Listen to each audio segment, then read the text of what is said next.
você leu o livro da Naomi em 2015, ou seja, foi uma longa caminhada até você conseguir, né, fechar esse discurso, assim, chegar nessa conclusão. Você, por exemplo, com 9 anos já estava tomando remédio para emagrecer, com 13 anos, imagina, estava tomando laxante. Isso hoje para gente, nossa, como uma criança.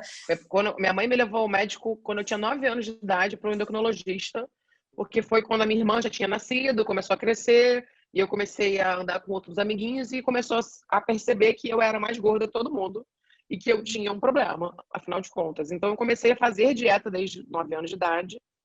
E eu digo, até no TEDx que eu fiz, no livro, que é como se fosse o começo do fim para mim, sabe? Foi quando eu comecei a odiar quem eu sou, sabe? Com 9 anos de idade.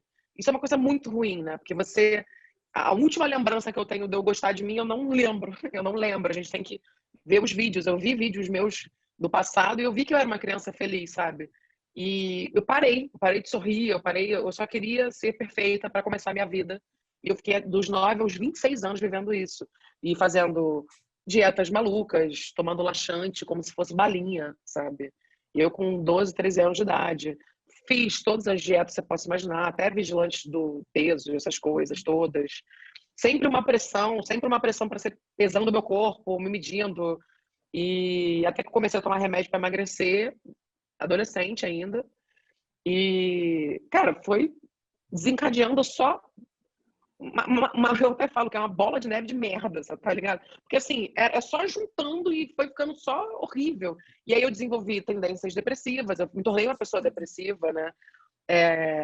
Porque a minha vida era só isso, e a minha vida era ler livros, por isso que eu lia muito, por isso que eu ficava lendo livro, matava a aula, ou ia pra aula, mas depois eu ia pra casa lendo livro, e não comia para poder passar a tarde inteira deitada, porque eu não tinha força. Porque eu ficava, às vezes, sem comer, fazia no food, low food, né? Que é nenhuma comida ou pouca comida. E aí depois eu tinha crise de compulsão. Então, assim, é um ciclo vicioso. Eu fazia dieta e tinha crise de compulsão e fazia dieta de novo. E aí, assim, eu emagreci e engordava a minha vida inteira. Mas a minha adolescência foi isso, assim. E foi crescendo com essa insatisfação e aí tendências suicidas também que eu comecei a desenvolver, porque eu não tinha mais vontade de estar viva, porque ninguém gostava de mim, ninguém se interessava por mim, enquanto todo mundo estava tendo uma vida amorosa no colégio.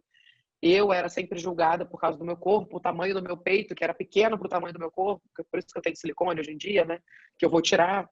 Mas, então, eu tenho 1,75 m, então eu sou uma mulher muito grande desde 12 anos de idade, eu tenho essa altura. Então, eu era grandona, sem peito, sem bunda, quadrada, eu parecia um homem para as pessoas. E eu cresci ouvindo que eu era um homem. Então, eu queria me tornar uma mulher, sabe? E aí, quando eu tinha 18 anos, eu fiz uma super dieta para ter um namorado pela primeira vez. Eu emagreci 20 quilos tomando leite, assim. Eu tomava leite. Acho que é por isso que eu sou alérgica hoje. Eu só tomava leite, leite, leite, leite. Emagreci muito. Quando eu comecei a namorar com ele, engordei tudo de novo. E aí, o fim desse namoro me trouxe uma vontade de morrer e tal, porque é a única pessoa que tinha me amado, né? Então, eu tava tão vulnerável, eu me odiava tanto que eu entrei num relacionamento abusivo, que foi horrível, sabe? Eu falo sobre isso, né? Sobre como a nossa autoestima baixa, ela deixa a gente vulnerável pra gente entrar em relacionamentos ruins e que acabam mais ainda com a gente. A gente Sim. não sabe nem sair dele. Então, pra mim, foi muito difícil, mas consegui sair. E aí, minha mãe me deu, e, tipo assim, na maior da boa vontade dela, uma lipo. Ela me deu uma lipoescultura e o silicone, que eu queria o silicone. 2 anos depois, quando eu tinha 23 anos. E, cara, eu tenho 31 hoje, né? E tudo que eu queria era fazer aquela lipo depois, né? Que o médico falou. Quando eu fui no médico, a primeira coisa que ele falou pra mim foi: seu nariz é torto, você devia fazer o nariz junto. Eu falei: nossa, ninguém nunca falou do meu nariz assim. Desde então, meu nariz é torto pra mim. E eu realmente acho ele torto. Eu não achava. Mas dane-se, né? Meu nariz é torto, eu tô vivendo com ele torto. Mas o médico, a primeira coisa que ele falou: nossa, seu nariz é torto, vamos consertar o nariz também? Eu falei: tudo bom? Boa tarde. E aí ele foi falando do meu corpo. Eu tinha 92 quilos na época, 10 quilos a menos do que eu tenho hoje. Eu tenho 170 e poucos quilos hoje. E ele tirou 9 litros de gordura do meu corpo, na lipo. Isso porque quando eu estava deitada na maca pelada, isso foi lá no Rio de Janeiro, eu lembro que não pegou a anestesia hack. E aí ele falou assim, eu estava pelada, ele falou assim, vai ter que ser geral, beleza? E eu estava, beleza. Ele falou, deixa eu falar uma coisa. A sua mãe falou que não, mas vamos botar a gordura da barriga na bunda? Eu, aham. Eu tava totalmente vulnerável, mano. Eu, aham.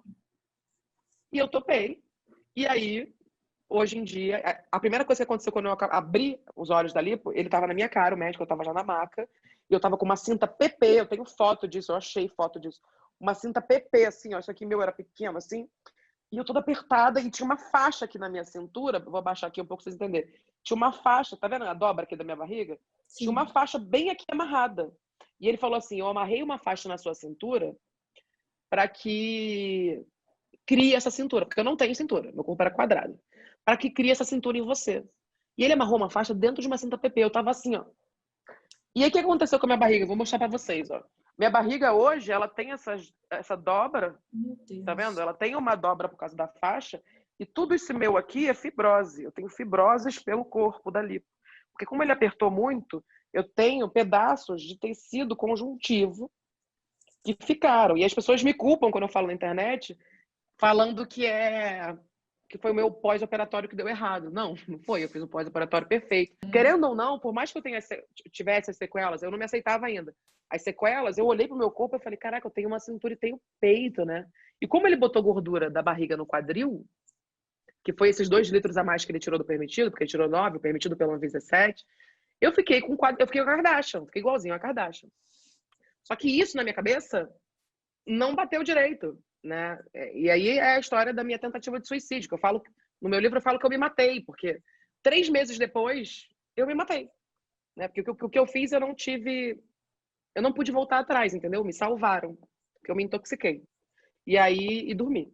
Então, me salvaram disso e eu tava com o corpo perfeito. Eu tinha acabado de ficar perfeita. Eu tava uma Kardashian, as pessoas me queriam, as pessoas me desejavam.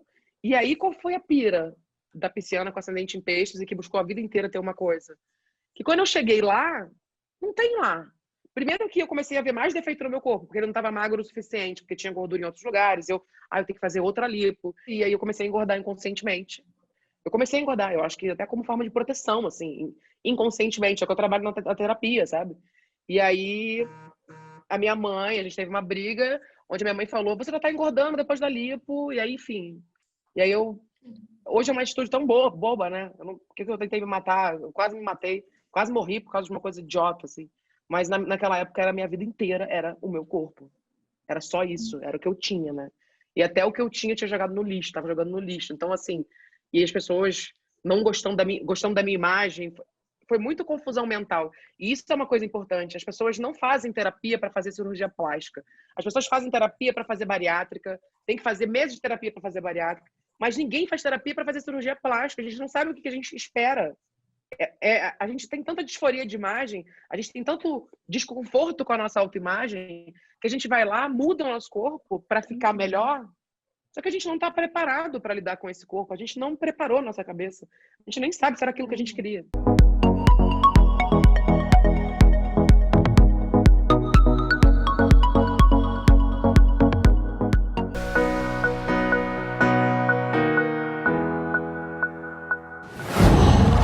Qual